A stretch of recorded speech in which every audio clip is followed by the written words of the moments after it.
the Talk Birdie Semi with former world number 16 Nick O'Hearn and Tour Pro Mark Allen, live from Titleist and FootJoy headquarters. And thanks to our great partners, Titleist, they're the clear number one ball in golf. FootJoy are the number one shoe and glove in golf. Driving a BMW is like hitting a perfect shot, smooth, controlled and powerful. Ping, they'll help you play your best.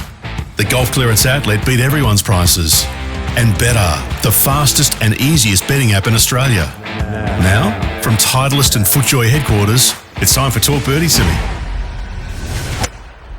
Okay, well, I've been looking forward to this one. We're hosting Lucas Parsons this week. Yeah, I know. Nicholas. Can't wait. The first time I met Lucas Parsons was in the 1986 Junior State Series, and we were playing up in Queensland, and he was a rooster. He had that much confidence walking the fairways, it wasn't funny. I recognise him with Shane Tate. Remember Shane Tate? Oh, Tate, playing yeah. in Queensland. Lucas played for New South Wales. Chris Gray was playing for WA. Perth. He was the big Yeah. star. But Lucas was the up-and-comer coming from New South Wales and the guy with all the charisma. I reckon a lot of people will also remember Lucas with his cooking expertise. I think it was MasterChef.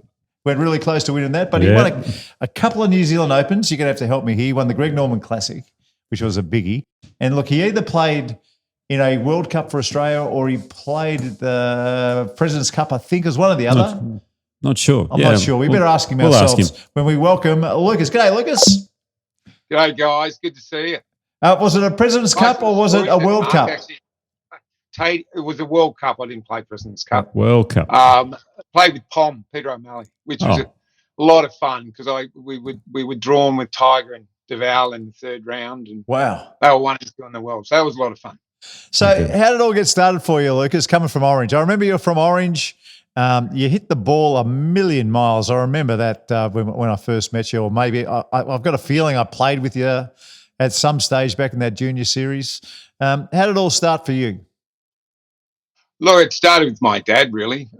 Country League in Orange was a course that I used to caddy when I was 4 or 5 with Dad. And being a private course, they don't tend to, at the juniors in the clubhouse till 12 and as in 12 years of age, things like that. So, look, I just played junior golf in Orange. I had a really good junior club where you had people like Steve Conran, Andrew Aguirre, and Paul Habgood used to come down from Dubbo, and it was a really competitive club for those reasons. So you kind of learn to, Stevie always gave a lot of crap to the youngsters. He was a tough little nut, and it was nothing better than beating your mates on the golf course, and that was, we got really competitive there. So from there, I just started going to Sydney every weekend. Wow. No, it's funny you mentioned the Interstate Series. I have a feeling, did you play one in WA over in Perth? Yes. Yeah, because I played 4 Interstate Series. Yeah. The Perth one, I believe, was my last. I think in 92. And we pipped WA, actually. Steve Leaney, I think Rob Whitlock, I think. There you go. Just called Whitlock. Name from I think he birdied 4 of the last 5 to get us over the line. So it was a pretty big part of it. It was good fun. Wow. So that was 92, you said? I believe it was 92. Because I think later that year, did you get beaten in a playoff by Nick Price at the New Zealand Open? Is that right? I did. Look, I stayed pro. I stayed amateur. A good thing for me was I always wanted to play in the Eisenhower Trophy because it's really the only jacket you get in amateur golf for Australia that you have the coat of arms on. Yeah. And it was something it was a bucket list of mine. I was fortunate to have the Aussie Amateur and New Zealand Amateur under the belt so I could turn any time. But I waited a year because I thought we had a really good bunch of guys. We had Robert Allenby and Stewie Appleby and Steve Collins. Yeah. And I think Dave Armstrong ended up playing because Rob had turned pro. And for some reason, nothing against Dave, but they didn't pick Stewie Appleby. And Stewie back then was the kind of guy who could actually shoot 62, but he often shot 76 at the same time, which was and then when he obviously turned pro and got better and better, that 76 turned into 66. So he was always a huge asset. We ran third in the Eisenhower to New Zealand, ended up winning that year. which was the first time they'd ever won. Michael Campbell, Philip Tatarangi, Stephen Gosh. Cahill, and Grant Moorhead. Geez, But, blast from the past, all these memories, all the names. I know. Well, the reason I yeah. asked about WA was because I think I remember seeing Lucas play in one of those in that interstate series, and I thought, wow, this guy's golf swing creates so much lag. But the other thing I noticed, how big was his divots? Yeah. You used to take some big divots, mate. Yeah, I did. Especially when we were playing at someone like Royal Canberra or something with bent. Yeah. Growing up in Orange, we had this South African couch got really firm in summer, and probably got us to get a little bit steep around the greens and steep coming in. Otherwise, the bounce would just take over, and you would hit a lot thin, basically. So then when you go to a softer golf course, the steepness would be a little bit too aggressive, I suppose, and the divots were large. So, Lucas, when I think about you, you weren't a one or a two-dimensional golfer. You were a great player and you're a winner, but you were one of these blokes. When you were around Lucas Parsons, you were smiling. He had that characteristic, away from the golf course. Some of my fondest memories on tour when we weren't playing golf was going out with you. I mean, it was such a big part of what we used to do, Lucas. Do you have those great memories too? Oh, 100%. Are you talking about Liverpool when we're up there, Mark? Yep. You and I? Yep. Yeah. When you played the British Open. Look, we had some great the 90s was very different, early 90s and even late 80s as an amateur going into the year 2000s. I think, Nick, 98, 99, you might have hit the scene. Was it earlier than that? Yeah. But the early 90s, we had people like Bobby Shearer and Ian Stanley on a Sunday night to say, right, you guys did well. We'll go down to this pub or somewhere in Melbourne, or and we'd have a few drinks and talk about the week. But I was a big believer in, you've got to enjoy yourself because it could be over tomorrow. So, the people you meet, you can be fiercely competitive on the golf course. You can be tough as nails, but really, at the end of the day, sitting down with a red wine with someone and talking about how good the day was, it was a special time. Yeah. Well, I think I remember when you first, maybe not when you first played European Tour. I was a similar sort of time. And it's funny when I mentioned to Alana the other day, I said, we got Lucas coming on, it'd be great. And she goes, just say to him, those lamb skewers or whatever you used to cook on the barbecue, because we go around to either Tom's house or somewhere where, over in the UK, it was like Bagshot or somewhere like that. But she said, Lucas, he was unbelievable on the barbecue. So anyway, Alana still remembers, mate. Alana, she's very generous. But at the same time, it was really good to get to know you, get to know you a bit, Nick. I mean, over there, your first few years, I admired the way you played the game, and I look back on your career and kind of go, wow, it was like it was a bit like a left-handed Mark O'Meara I used to play with. Occasionally. Mark just had a one-dimensional little right-to-left shot, especially in the early years for yourself. Obviously, you being a left-hander, you had a lovely little left-to-right shot. And after a few years, you realise if you can just keep shooting the bow the same way, you get a great reward. And that's what you did wonderfully. I thought you just tarnished what you had and top 20 in the world in the end. Top 15, 16 in the world. That's remarkable. It worked out okay. And remember, I thought you did as well as any. Yourself, Parry, people like that. Yeah. Consistency is key. Remember that, okay? hey, Lucas, we're not here to talk about him. We're here to talk about you. And I want to know, I look at your career and that Greg Norman Classic, I just couldn't believe that a young fella was capable of winning something that big. And, for people who are just following golf now, the Australasian Tour back in the day, some of the tournaments were so big. I mean, it was the circus really came to town. Big networks were always covering it. I know you won those New Zealand Opens and you did some great stuff, but I'm really interested to hear when you look back at your career, what the highlight was. Well, the two big, I look back now, I've been away from the game for a while. The two big highlights, obviously, was that Greg Norman you were just talking about. It really gave me a platform for Europe straight away. It was, Greg was my childhood idol. So to win that event that he put on, he really started, I think in 93, he started that event, and he really tried to target the event, as in, the players, the caddies, everything was looked after better than anything else. I remember. And then we joined up with Europe, and financially it was, I think, one of the biggest events Australia had. So it kind of launched me into Europe and gave me an exemption for a few years. And that year I played in the World Cup, and which was very important to me as well. Those two in professional golf were by far, they're basically the only things I have on the wall at home. And that and the Australian Amateur Trophy. Basically, they're the three things that always something I dreamt of doing. And I felt I did that, and they're probably the most fondest memories, really are. Well, look, I've only got fond memories of you, mate, and that's a true thing. And there weren't too many people out there. I was just wrapped to see afterwards and all that kind of stuff. But I'm very interested. We've got to take a break. I'm very interested because you just said Greg Norman was your childhood hero, and the reason we've got you on today is to tell this story about, I think it was the first time that you got to play with the Sharks. So, all right, folks, strap yourself in. We're going to have a quick break, and we're going to come back with this story in just a tick. Beautiful.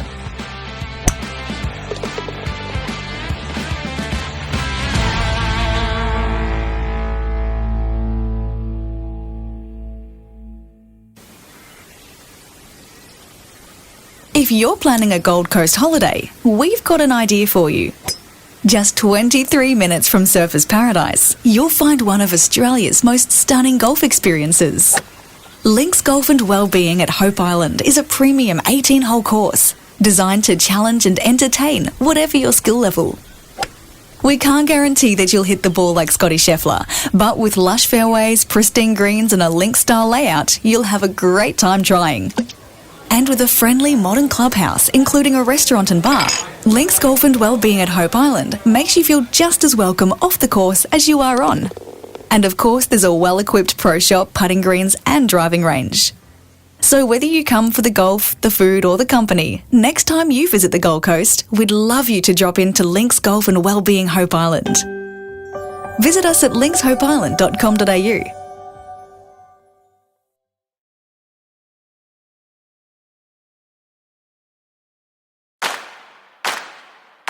From Titleist and FootJoy headquarters, this is talkbirdietome. We're here for BMW, luxury and comfort for the 19th hole. Ping will help you play your best. The Golf Clearance Outlet beat everyone's prices. And Betr is the fastest and easiest betting app in Australia. Now, for Titleist, the #1 ball in golf, and FootJoy, the #1 shoe and glove in golf. Here's Nick O'Hearn and Mark Allen. Young New South Welshman Lucas Parsons has taken out his first professional tournament with a 3-shot victory in the Victorian Open at Woodlands. Parsons fired a steady round of 70 to finish 12 under for the tournament. Brad Hughes could manage only second after copping a 1-stroke penalty for accidentally stepping on his ball. Lucas Parsons quickly showed he wasn't going to rest on the laurels of yesterday's brilliant round, moving past Bradley Hughes with 2 birdies in the first 10 holes. Hughes had led the tournament throughout and was determined not to let go without a fight. A birdie on the 11th cut the margin back to 1. Looking good. Oh, looking great. Mike Harwood looked to be a challenger early in the day, but dropped 5 shots in 5 holes. Wayne Riley also struggled and couldn't bridge the gap. It was a race in 2. Hughes had a chance to regain his share of the lead at 14, but while he missed, Parsons continued to prosper. Oh, and a super shot. And then on the 15th, controversy. Hughes accidentally kicked his ball after a drop. The mistake cost him a penalty of 1 shot and possibly a chance of victory. The Victorian was clearly rattled, dropping 2 shots on that hole to trail by 3 overall. From there, it was really all over. Despite a great tee shot on the 17th, Hughes simply couldn't come back. Parsons had a slight hiccup on 18, but recovered and strode to the final green triumphant, putting out for a round of 70 to win by 3 strokes. Victorian Open champion, 1993. Parsons was delighted with his first ever professional win. People, I suppose, dream about these kind of things, and that's why they happen. So I'll have to sit down tonight, think about a few things and set some more goals. Okay, welcome back now. We're going to get to Lucas in just a tick, but I'm trying to remember, how the hell did we stumble onto this story, Dan? Oh, well, it actually came from a wolfpacker. So we had a message from John, and John said, so this was in reference to the conversation about the players that you guys did not enjoy playing with. Right. And Greg wasn't mentioned. John said, how on earth is Greg Norman not named as one of the players you did not like to play with? His antics on course during the first 2 rounds of Lucas Parsons' pro debut destroyed Lucas' confidence. Lucas was even on record stating that Greg went out of his way to put him off his game. Now, in my experience as a caddy, this is John's, Greg was an arrogant on and off the course. I understand, Nick, your reasons for enjoying playing with Greg, but I think you are in the minority. Well, yeah, the only reason I enjoyed playing with him is because I played well whenever I played with him, so which used to annoy the hell out of him. Okay, well, look, enough out of us. Lucas, the floor is yours. Well, thanks, John, for that question. At the same time, it was Greg's first ever Greg Norman Holden International. He was hosting, and I'd actually just won the Vic Open, the first pro event, 2 weeks or 3 weeks, maybe a week beforehand, a couple of weeks beforehand. Where was that one played at? That was at Woodlands. Woodlands. Oh, nice. Yeah, okay. 1990. So that was 1992. So it was probably, so that was about, November. So about 8 weeks later, Greg was hosting his first event, which was at the Lakes in Sydney. Yeah. You do the Tuesday night dinner, and he came up to me as Greg, puts his hand out and said, "Hey, buddy, well done. I heard you won. Would you like to play with myself and Ray Floyd on Thursday?" And I just thought, absolutely. I'd met him a couple of years beforehand. Hadn't really spent much time around the guy, but much like you, Mark, and I'm sure yourself, Nick, he in the 80s and 90s, it was, the Australian tour was big because That's right. Greg created this huge rivalry with the Nick Faldos and the Sevies and that kind of rivalry. And then when they come back, Greg would take them on and do all sorts of stuff. So, look, I got to play with him, and it wasn't a pleasant experience, I have to say, in the end. We started off, we were playing early, and big southerly hit Sydney, and it's a bit like opposite to a big northerly in Melbourne. Yeah. It's one of those conditions where it goes from 28, 25 degrees down to about 12, but the wind is just so much, the density of the wind is so much stronger. So you're hitting 3, 4, 5 clubs more. We're playing out at the Lakes. The Lakes are so exposed, as you guys know, and we're hitting off the back nine first. And Greg, he shook his hand on the first tee, ready to go. There's 3, 4, 5, how many thousand people watching us? No idea. And he was quite pleasant the first few holes, but you could see he was in a mood. And I'd heard Radar actually pinch 4,000 balls off the range as a joke. Pinched? Pinch, he hit them. And, the story was Greg's balls got stolen, but it was Radar playing a trick on him. Right. And then he realised it was Radar. So straight away he was in a cranky mood. And when he's in a cranky mood, I think he people around him, it's uncomfortable. I always said Norman was the kind of guy you put 1,000 people on a hill and you can go, there's Greg Norman. He just had an aura about him. He 6'1", 2, huge shoulders, and had that look. The Great White Shark was a great nickname. Anyway, so we got playing, and I actually got off to a really good start. I was maybe 1 under or something, and we hit off down the 12th. I got him by about 50 metres. I think, and Tony, straight downwind by the 12th. Tony Navarro, was it? Yeah. Kind of said, hey, check this big guy out. He thinks he's pretty long, Greg, blah, blah. And we play a few holes, and we get to the 18th hole. which back then would have been, it was slightly shorter. It was probably 170 metres, 65 metres. And I was hitting a ping 1 iron. Wow. Back then, which I used to hit probably close to 300 on the run metres in Melbourne. Yeah. You know, landed about 240, 250 metres. 300 yards, excuse me. Yeah. About 250 metres, 260 metres. So it was a 1 iron into the 18th, which was our 9th hole. Ooh. Blew it in there. There's a bunker on the right-hand side, which I plugged in. Okay. Right. Plugged in, and it just rolled out. Greg hit the same shot. First of all, so it's probably about a 25-metre bunker shot. Big wind into you. You know when it's wet and you hit, and the ball, the sand irons used to bounce back then because of the roundness. So got a bit of a bouncer, and it landed about this far short of the hole, hit the pin, and came back 35 feet. Oh. Yeah, and then Greg kind of fatted his out. He's whinging. He's carrying on. Man, anyway, so he's got a 40-footer. I've got about a 20-footer. He hits this great putt, goes up.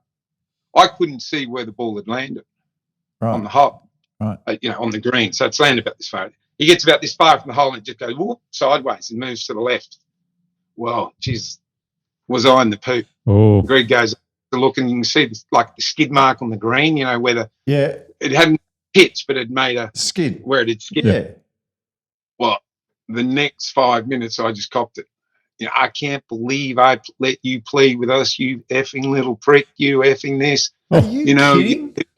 I can't believe, and he's just whinging all the way to the first tee. And I just crumbled, kind of, in a way. I'm 4 months into it.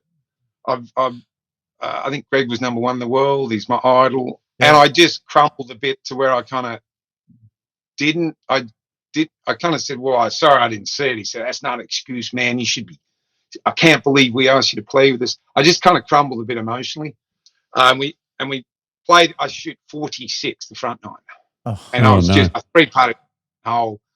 I was, but all of a sudden his demeanour, walking my heels in between the crowds. Literally, I'd be on the green and he would just you'd walk this way, he'd just start walking in front of you, in front of me, stop like this. It was like intimidation of intimidation, and I was pretty gutted at the end of the day. I'm thinking I've let him down, that kind of thing. And anyway, my dad, who used to coach, he was called coach in Orange. He was the first grade rugby coach for a good 10 years in Orange, won first grade championships. Right. Pulled me aside. He's a bit of a tough nut. He said, look, something happened. I told him what happened. He said, well, what have I always said to you? I said, what's that, Dad? Like, I was just mortified. I was just drawn. He said, well, if a guy hits you on the footy field, what do? You either hit him back or forget about it. You don't dwell on it. You don't, I'll get him later. You don't let it affect you. You've got to stand up for yourself and realise, in the end, you and Greg paid your $150 entry fee here, and he did something to you that you might have caused, but you didn't. It's like you either hit him straight back, in other words, tell him to F off, or move on. So I kind of thought, you know what, you're right. This is going to happen again down the track. I can't just let it affect me. So I just tried to use that scenario. So, but weirdly, at the end of the day, Greg shook my hand and said, hey, privileged to have you playing with us. See you tomorrow. And I was like, okay. So then we get to the first tee the next day, and I'm kind of hairs on the back of my neck. I'm kind of ready to run out on the footy field, Hey, Luke, good to see you, man. You know how he puts his hand out like this. Hey, great to have you. And he bogeys the first hole and starts. You're going through, the first, the second of the lakes. You got the big walk tent. And, we're behind already. Man, get a move on, man. We're behind already. So I just slow up. Stop walking a bit, just slow up a bit. He said, what are you doing? I said, just take my time, mate, like this. Yeah. So we get to the next hole, and third, fourth hole, he starts the walking in front of you crap, where you go, you're lining up your putt, you go to walk, and he just walks straight in front of you. So actually, it was about the 7th, the par 3 up on the hill. There's nice bunker there. So he does that. So I just keep walking, knock him straight in the bunker. Just kind of. You put him in the bunker? And he turned around and we just kind of stood back and 1 foot in the bunker.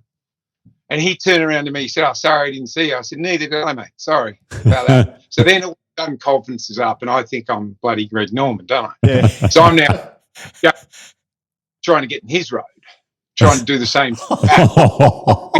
We get, Frank Williams. Remember Frank Williams? Yeah. Oh, yeah. Who used to manage Greg? Yeah.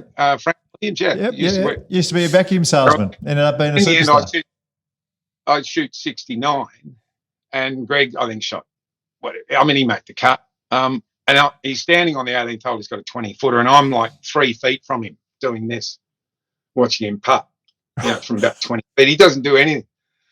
So we walk in, we go into the IMG area, and Frank's like, "Man, what were you doing on the 18th? You just like all over Greg like a rash." I said, "Well, I was just giving it back to him." And he said, "What do you mean by that?" I said, he said he knew I was there, didn't he? He said, "Yes." I said, "That's the only reason Greg does it." So he's there. The lesson from it was, once again, Greg shook my hand and said, "Hey, man, you learn a lot today. Great to play with you, It was horrible to play with you over those 2 days.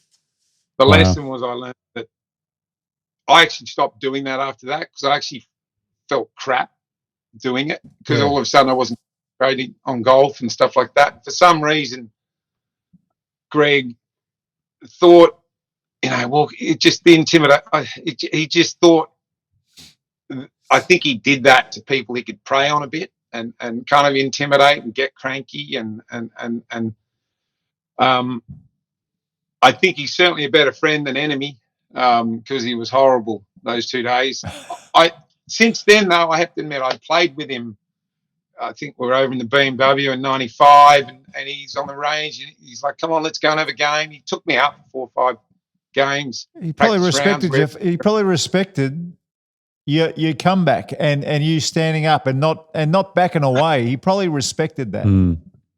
Well, he probably did, but I think it's a bit weird, because it's kind of, he always told the story about, apparently when he played with Jack Nicklaus first time, Jack did it to him. And he thought that, but I suppose it was, in one way I thought of it that way. And then, over the last 15 years, I just think he's a dick stick, basically.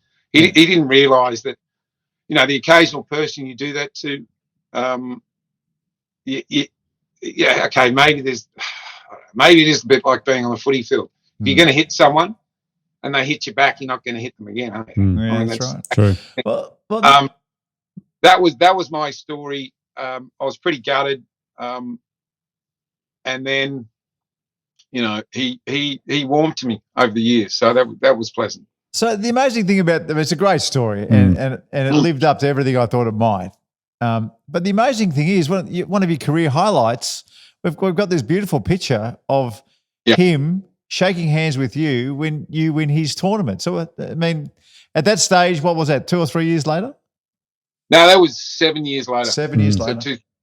7 years later. I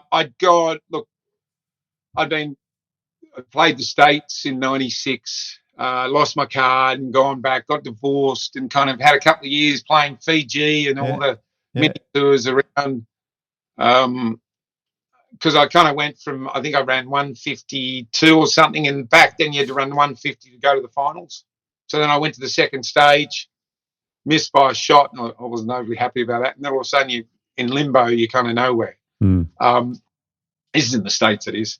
And I actually started to realise, I went back and played the Challenge Tour a couple of years and really embraced Europe for what it was, and then got my card in '99 and then won in 2000, and winning Greg's event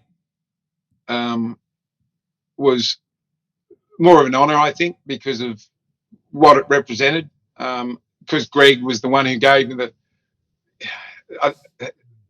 Greg's an interesting one, because the 1994, actually, there is one other story about Greg. Oh, go on.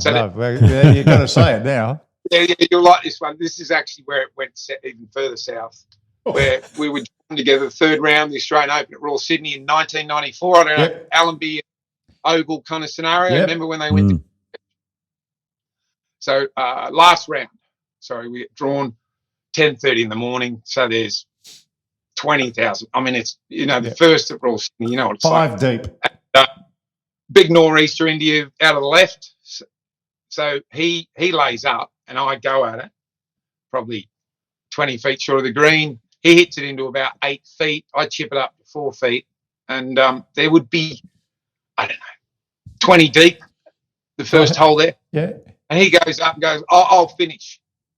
What? Okay. Sorry, I'm 8 feet. He's 4 feet. Yeah. But I'll just finish. So I go ahead, mate. Yeah, radio, fine. So he putts in from 4 feet. I got an 8-footer. What do you think's happening? The crowd's 20,000 people are going to the next tee. Yeah. So we go to the next tee. Did you hole it? And, no, I missed it. Right. I missed it. So I go to the next tee, and you hear this, did he make that to Tony? And I just turned around and said, well, if you were there, you'd know, wouldn't you? Well, I just needed to, go to the loo or something. I needed to go to the loo. Didn't say another word to it. We didn't talk the whole day. Nice. Once again, he put his hand, hey, man, great to play with you. Good luck, Nick. Good luck, Nick. It's just like, that was, and that day, Roger Davis, who I was very tight with, they had a big argument in the locker room because Roger saw it on TV. And Roger came in and spoke to me about 2 hours later. He said, what's going on with that? And then him and Greg had this big argument. It's like, you're just such a rude prick treating these people, these kids, with these youngsters like that. And he's like, man, mind your own business and all that kind of stuff. So that was my wonderful first year and a half with Greg, and it warmed a touch, but it's still not, it's really not. Well, mate. To be honest. Love it. It's not really any, These stories must be told, Lucas, and you, mate, and you did a hell of a job. I mean, you had. Right.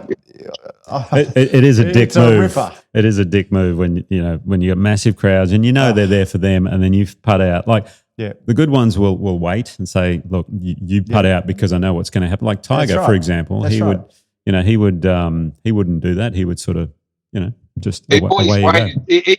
Tiger would mark that far sometimes. Yeah, and exactly. You're right, Nick. He many times someone said, why did you mark there? You didn't tap in. He said, because I want to beat the guy properly. Yeah. I don't want to beat him because I got the crowd behind me. Yeah. I want to win the correct way, which I thought was quite admirable. Well, Lucas, it's so great to catch up. I mean, see you looking healthy and everything's right, and the kids are going well, and your life's still going beautifully, mate. It's great to catch up. Great to see your face, and thanks so much for the stories. Oh, thanks for having me on, guys, and it was great to catch up.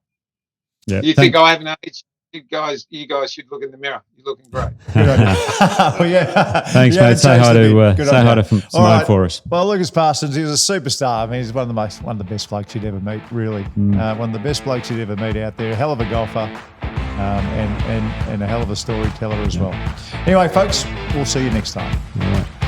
Thanks, guys. Talk Birdie to Me with Nick O'Hearn and Mark Allen comes live from Titleist and FootJoy headquarters. And thanks to our fantastic partners. Titleist is the clear #1 ball in golf. FootJoy, the #1 shoe and glove in golf. BMW, luxury and comfort for the 19th hole. Ping, they'll help you play your best. Betr, the fastest and easiest betting app in Australia. And the Golf Clearance Outlet, who beat everyone's prices. Wherever you listen or watch, we'd love you to subscribe and maybe leave a review. Talk Birdie to Me's executive producer is Dan Bradley at Kaizen Media, with sound design by Daryl Misson at loudzebra.com. And now from Titleist and FootJoy headquarters, that's been Talk Birdie to Me.